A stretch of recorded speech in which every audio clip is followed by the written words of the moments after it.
Imagine there's a hidden book, a long-lost part of the Bible that holds astonishing revelations about the divine. Within its mysterious pages, you'll discover how rebellious angels, known as the Watchers, defied God's order, sharing forbidden charms and ideas that continue to transform humanity till date. This ancient text hints at dramatic events that touched Adam and Eve's fate and unveils the puzzling actions of fallen angels and their names, a secret kept hidden for centuries. Join us as we pull back the veil on these age-old mysteries and explore the untold story that has shaped Christian history. The Book of Enoch is an ancient Hebrew apocalyptic religious book, traditionally ascribed to Enoch, the great-grandfather of Noah. It contains unique narratives concerning the origins of demons and the Nephilim, the fallen angels from heaven. An explanation of why the Genesis flood was deemed morally necessary, and a prophetic vision of the Messiah's 1,000-year reign. Scholars generally date the older sections, largely found in the Book of the Watchers, to around 300 to 200 BC, while the later portions, especially the Book of Parables, likely come from about 100 BC. Modern researchers acknowledge its influence on early Christian thought and its preservation within the Ethiopian Orthodox canon.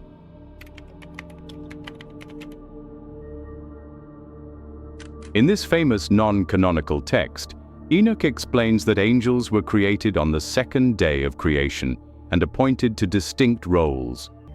One angel, called Satanel, rebelled under the belief that he might surpass God in power. Consequently, God expelled him from heaven.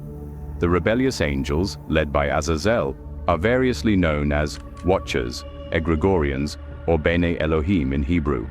Among these figures are Asmodeus, Satanael, Samael, Belial, Mastema, Milki Resa, and Semihaza. When men began to increase on earth, and daughters were born to them, the divine beings saw how beautiful the daughters of men were, and took wives from among those that pleased them. The Lord said, "My breath shall not abide in man forever, since he too is flesh. Let the days allowed him be 120 years." It was then, and later too, that the Nephilim appeared on earth, when the divine beings cohabited with the daughters of men, who bore them offspring. They were the heroes of old, the men of renown. Genesis 6:1-4. This is the only account of the Watchers in the Bible. Early Christian writers often cited this episode as proof that demons were the offspring of a forbidden union between God's angels and human women. Intriguingly, these theories echo those found in the apocryphal books of Enoch, which were uncovered near Qumran, a site 20 kilometers from Jerusalem by the Dead Sea, in 1947. Critics initially argued that angels, being pure spirit, were incapable of sensual passion. However, proponents claim that while these beings were originally incorporeal, their witness of human wickedness spurred them to request bodies, so they might set things right in the visible world. Granted mortal flesh, they soon discovered that with human bodies came human frailty and carnal desire, leading them, like mortal men, to be seduced by the beauty of women and fall into ruin.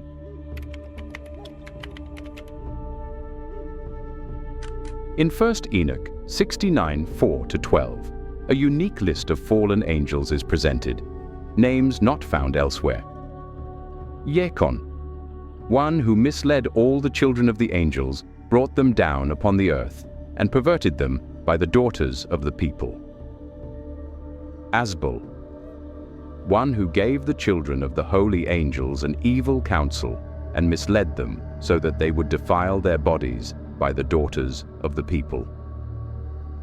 Gadaril, he who showed the children of the people all the blows of death, who misled Eve, who revealed to the people how to forge instruments of death, shield, breastplate, and sword, and all other implements of warfare. Pinemi, who demonstrated both the bitter and the sweet to the people, and unveiled all the secrets of wisdom. He even introduced writing with ink and paper. Kassadia, who revealed the various flagellations of evil to the people, the flagellation of souls and demons, the smashing of the embryo, the flagellation of the soul, snake bites, sunstrokes, and the actions of the serpent, whose name is Tabata. Other fallen angels listed in 1 Enoch 69:2 include Semyaz, Aristakis, Armen, Kokbaal, Turel, Rumyal, Daniel, Nekail, Barakel, Azazel, Armaros, Betrial, Basazel, Hananel, Turel, Sipuezel, Yeterel, Tumael, Turel, Ramel, and Azazel. Raphael was commanded to bind Azazel hand and foot and cast him into a desert pit, Dudahel, made by the Lord. He hurled rugged, sharp stones onto Azazel, covering his face so that no light might reach him. Similarly, Michael was tasked with restraining Semyaza and his associates in the deep valleys until the day of judgment, when they would be cast into fire. An account in 1 Enoch 85-90 describes a star named Azazel, falling from heaven to pasture among oxen, later followed by other stars that turned into bulls, merging with cows, symbolizing angels marrying mortal women, that bore offspring such as elephants, camels, and asses, the giants. As these oxen fought among themselves and became prey, the archangels then appeared disguised as men. One seized the first fallen star and cast it into the abyss. Another provided a sword for elephants, camels, and asses to slay one another, and yet another stoned the remaining fallen stars, casting them into a gulf. The narrative proceeds with a description of the Maccabean revolt and the final struggle between good and evil. The Book of Jubilees echoes 1 Enoch's account, explaining that the Watchers originally descended to teach mankind and execute justice, yet they sinned by cohabiting with human women and thereby became defiled. Jubilees 4:22. God was displeased with their lust for women. As stated in Jubilees 4:15, Malalael named his son Jared, because during his lifetime the angels of the Lord, called Watchers, descended to earth to teach mankind and do what is just and upright. In Jubilees, Mastema emerges as chief among the spirits. When God commanded the binding of all evil spirits, Mastema petitioned to keep 1/10 of them for his own purposes, while the remaining 9/10 would be condemned. When Mastema, the leader of the spirits, came, he said, "Lord Creator, leave some of them before me. Let them listen and obey everything I say, for if none remain, I cannot exercise my will upon mankind, whose evil is immense." He then decreed that 1/10 should remain with him, while 9 parts descended to judgment. Jubilees 10:8-9.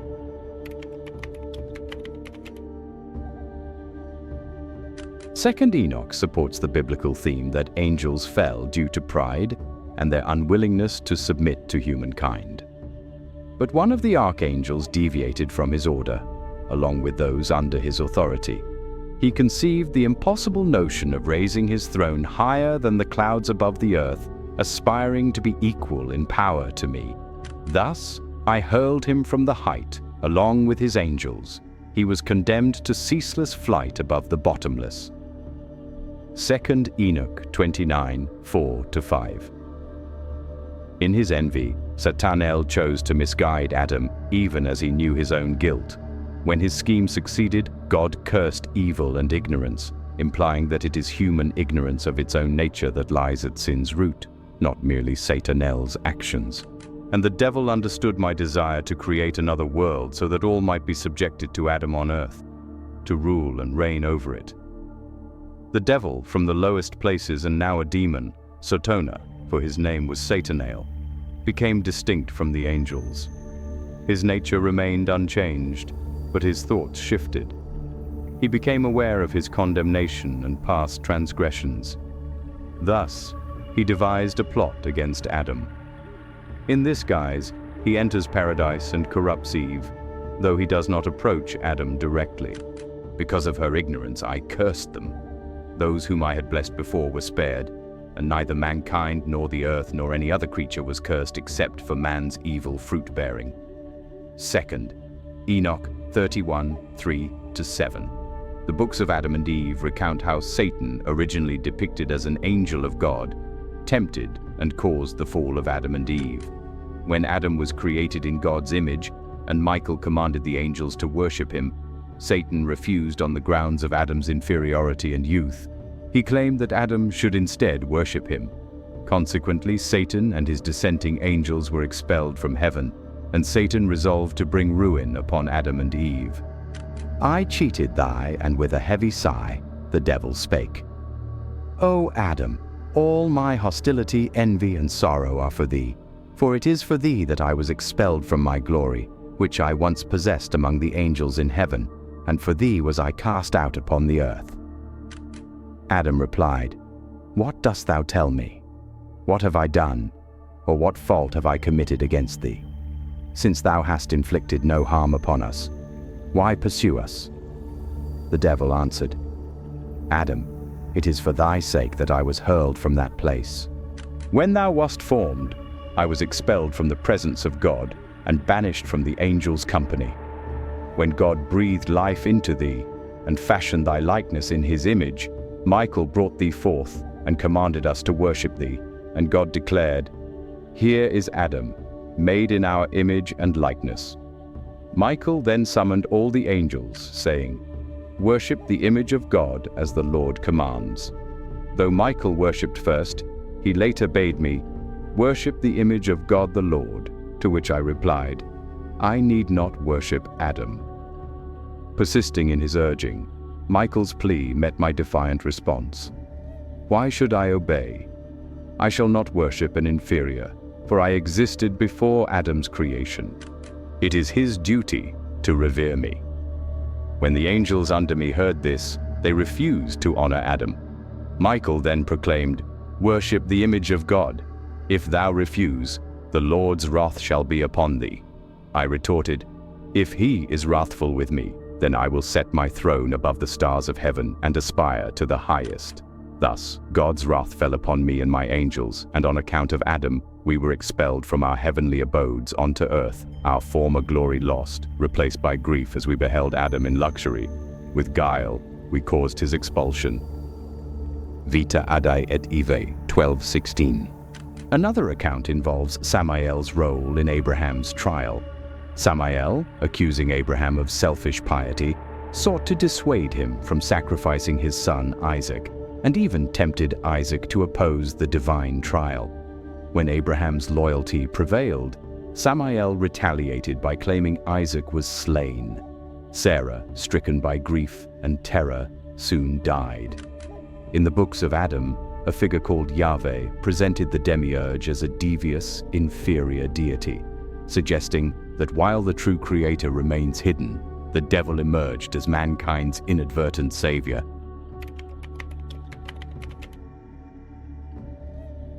The sin of the Watchers was, fundamentally, the perversion of their divine essence, copulation with human women. Certain passages in Jewish Midrash note that while angels are immortal and do not require reproduction, humans must reproduce to achieve a semblance of immortality through their descendants. First, Enoch provides an account of the fall of the angels from heaven, especially in chapter 6, which details how these angels saw and lusted after the daughters of men. In those days, when the children of man had multiplied, there were born unto them handsome and beautiful daughters. And the angels, the children of heaven, saw them and desired them. And they said to one another, Come, let us choose wives for ourselves from among the daughters of man, and beget children. And Semyaz, their leader, said, I fear that perhaps you will not consent that this deed be done, and that I alone will bear the blame for this great sin. They all swore an oath, binding one another by a curse, and they numbered themselves 200 in all. First Enoch 6, verse 1-7. The angels also descended on Mount Hermon during Jared's days. First Enoch mentions 19 leaders, known as the Chiefs of 10. They took wives for themselves, each choosing one woman, and began to go to them. They taught these women magical medicine, incantations, and the cutting of roots, and imparted knowledge about plants. 1 Enoch 7, verse 1 to 5. They also showed women charms and enchantments, and instructed men in making various weapons and armor, as well as arts and sciences, secrets of the natural world that God had not intended humanity to know. Modern internet sources indicate that these forbidden teachings contributed to early technological and cultural developments, even though they eventually led to lawlessness and warfare. In response, the four archangels, Michael, Uriel, Raphael, and Gabriel, cried out, and God dispatched Uriel to warn Noah of the impending massive flood.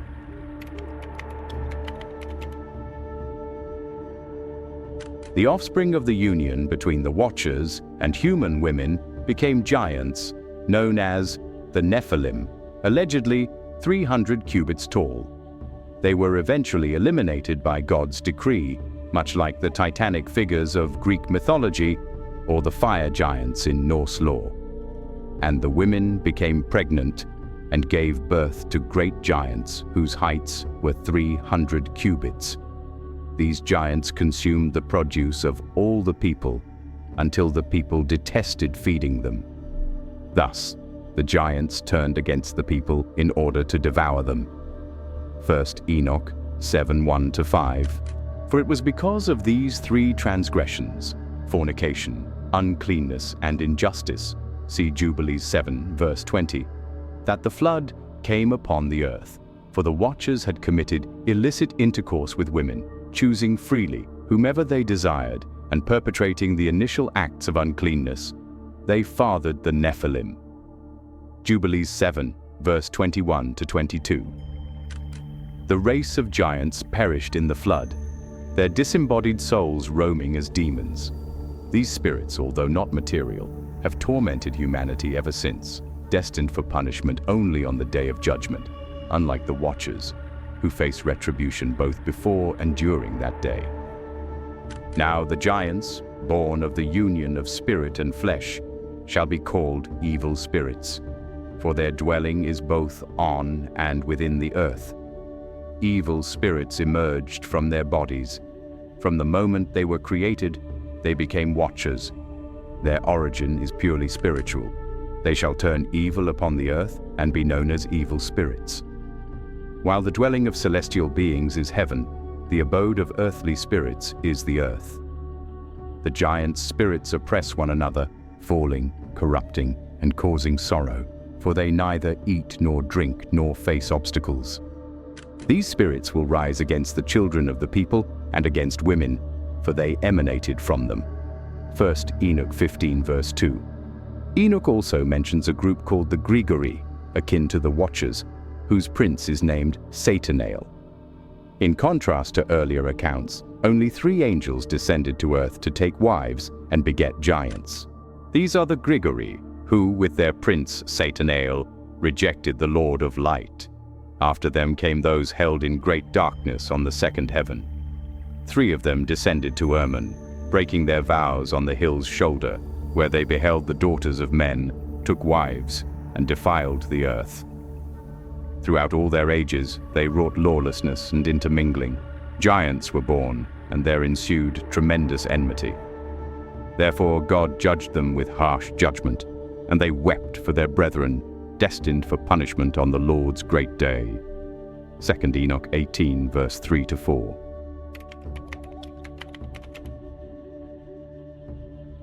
The Book of Enoch remains one of antiquity's most enigmatic and profound texts, weaving together canonical scriptures, apocryphal writings, and ancient oral traditions. Although not part of the standard biblical canon, aside from the Ethiopian Orthodox Church, it presents a complex cosmology, a daring moral framework, and a radical vision of divine justice that has long captivated theologians, mystics, and scholars. At its core lies the account of the Watchers, celestial beings entrusted with humanity's care whose descent, motivated by curiosity, desire, and lust, marks a pivotal moment in the mythological foundations of sin and corruption. The fall of these angels, led by figures such as Azazel, Semihaza, and Satanael, serves as a cautionary allegory on the perils of pride, rebellion, and the abuse of divine authority. Unlike the brief biblical mention of the Nephilim in Genesis 6, verses 1 through 4, Enoch provides an intricate narrative detailing how these angels defiled themselves with human women and imparted forbidden knowledge ranging from metallurgy and sorcery to astrology and seduction. This knowledge, far from uplifting civilization, deepened its descent into chaos, a truth that resonated with early civilizations and continues to be explored by modern scholars. The giants, their hybrid offspring, roamed with insatiable hunger, ultimately prompting a divine flood to restore cosmic balance. The Book of Enoch serves both as an apocalyptic vision and a theological commentary.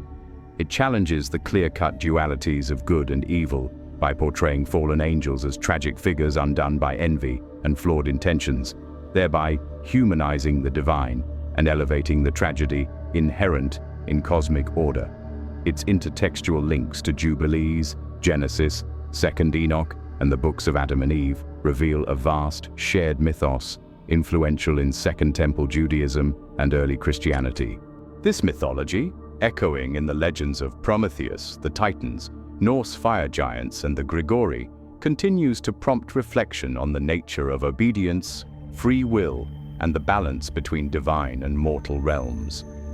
Ultimately, the Book of Enoch offers a timeless glimpse into a world where the divine and the human are inextricably linked, where celestial beings walk among men, and where knowledge itself is both a gift and a burden.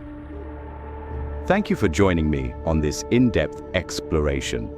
If these revelations have sparked your curiosity and inspired you to look deeper into the mysteries of our ancient past, please like this video, subscribe for more insights, and share your thoughts in the comments below. Thanks for watching.